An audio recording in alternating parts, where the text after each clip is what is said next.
We started Project Look Sharp, started it in about 1996 with Chris Sperry, who is now the Director of Curriculum and Staff Development for us. We initially were an outreach program, primarily working with K through 12 teachers, and over the last 7 or 8 years, more and more have become known as a source of high-quality publications, media literacy materials, and lessons for use by teachers in the classroom. We produced Media Construction of War to do decoding with lessons that taught teachers how to have students engaged in active critical thinking about Newsweek's representation, in this case, of the Gulf War, the Vietnam War, and at this time we were involved in the war in Afghanistan after September 11th, so we added that to this. And word got around, and teachers started contacting us saying, you need to get us that material. And pretty soon we were deciding that to meet the core mission of helping teachers integrate media literacy throughout the high school social studies curriculum,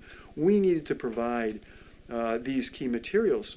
When we contacted Newsweek, they said to us, well, that sounds cool, but you need to pay us. Not only would we need to pay for each image, but we would also need written permission from the photographers and the subjects in the images. Osama bin Laden, Saddam Hussein, Ho Chi Minh. When we describe that story to teachers in workshops, we usually say, what was Newsweek telling us?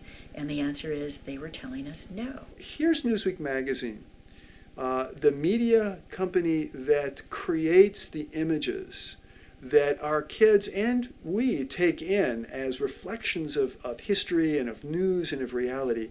And they're telling us, no, you can't critique and analyze, take apart, decode, and read in a critical way these images, these messages, unless you have our permission. And it didn't sit well with us. And the more we began to explore and get into the law a little bit, we came across fair use and recognized this ought to be a fair use of copyright. So we went ahead and published Media Construction of War and went on to publish other curriculum materials, now online, from all sorts of different media sources, always used without permission if we are critiquing what is there. And when they begin to get an understanding of what the intention was behind fair use, then it becomes immediately evident that they not only have the right to, but the responsibility to not only repurpose these materials in the classroom, but in fact to also share those. And that's what Look Sharp has been doing, to provide it to tens of thousands of teachers around the world. With Media Construction of War, once you can show compelling images of the leaders of countries with whom we are at war, and compare the way in which Newsweek framed Ho Chi Minh and Saddam Hussein and Osama bin Laden, you can tell kids that those leaders were viewed in different ways.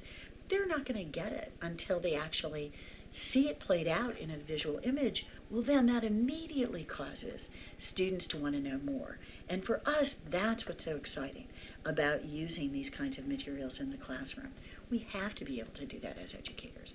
And thank goodness for fair use, because that gives us the mechanism to do this in the classroom.